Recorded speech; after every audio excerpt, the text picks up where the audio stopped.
Hi people, welcome to another episode of Field of Play. So we all know the World Cup is just around the corner, and every conversation around football is either about the Champions League or the World Cup, the ultimate football event. Now, Ghana recently signed on Carlos Queiroz as our coach, and he's been making some moves. So he's in the news now. He's had various meetings with some of the Black Stars players, and notably amongst them is Ayew and Partey. Now, these players, I think, according to Carlos Queiroz, are going to play a critical role for the Ghana Black Stars performance at the World Cup, and they are also in a way sort of the senior players in the team right now. So it's a good move, it's a step in the right direction that he's taking, and I'm sure as the days unfold, he will be meeting a few of other players too as well. Now,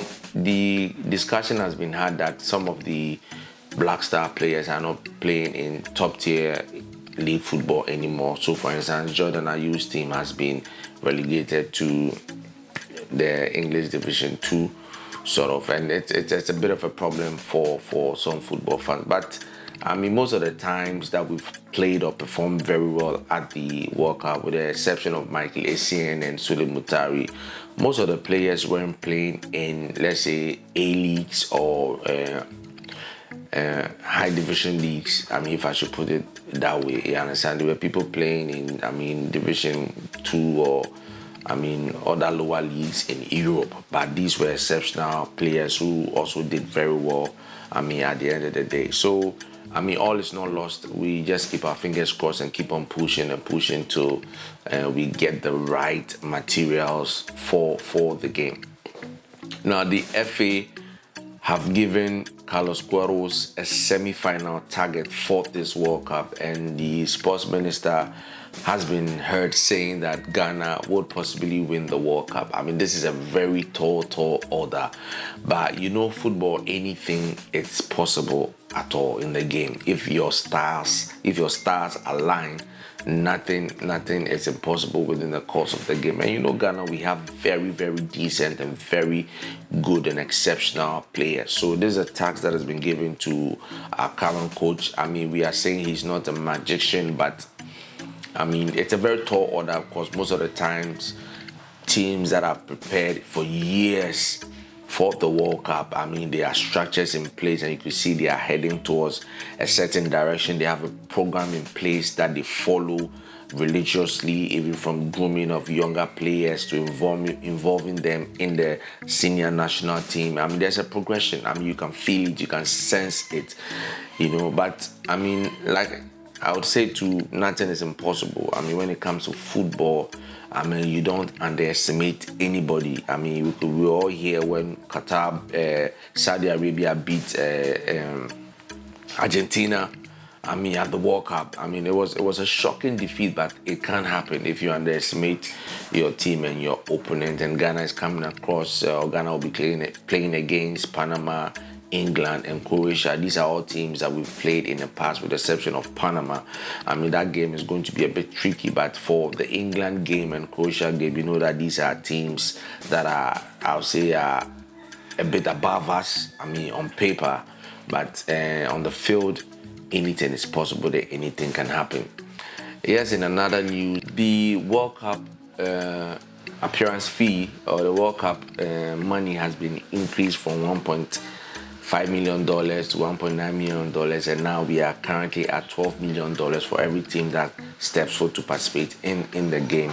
And FIFA is saying so because they want people to support officials and other players, fans and supporters to be able to go and watch the tournament. So this is good news. There's a lot of money coming in for the countries that are participating, that have secured their slot for the World Cup, and it's going to be an exciting period for football, for the world, for Africa, and for Ghana in particular. Yeah, so there's good news for the Black Stars. Fred Nuamah, this guy was out with an ACL injury for almost a year.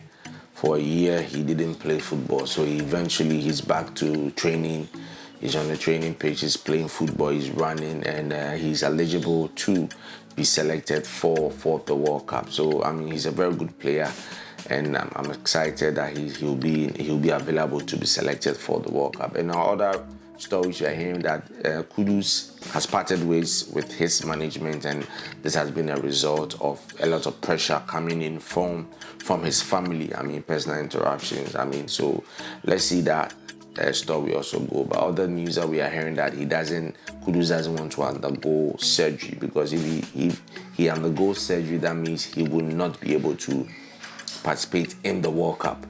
You understand? So he's trying to hold in there and see if he could recover, if he could heal, if he could play on it. And it's going to be dicey. It's going to be dicey. Kudus is a player that we all want to see at the World Cup, but I mean, do we want to risk it? I mean, you would rather go into the World Cup with a 100% fit Kudus, or are you going into the World Cup with a 50% fit Kudus with chances of anything happening? I mean, so it's a tough decision, and with every footballer, the World Cup is their ultimate dream. So it's understandable that players will want to do everything possible to be in the competition. So yeah, that's it. And also in other news, the Football Association has announced the timeline for the MTN FA Cup for 2026-2027. Is going to be starting on October 23rd,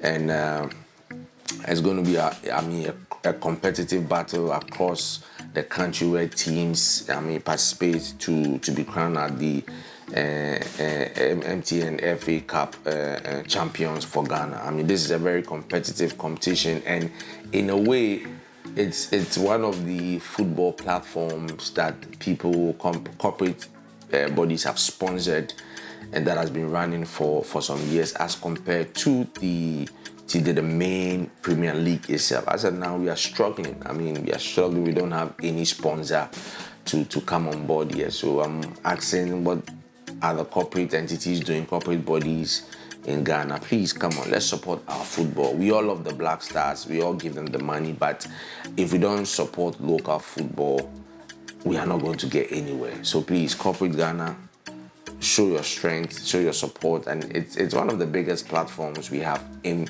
the country at the moment. Right, all right, so that has been it for another episode of Field of Play. Kindly subscribe, tell a friend to tell a friend, and visit our social media platform of Field of Play GH on YouTube, Instagram, TikTok, and Facebook. Once again, my name is Ellie, and you'll be watching the Field of Play. See you on the next one. Bye-bye.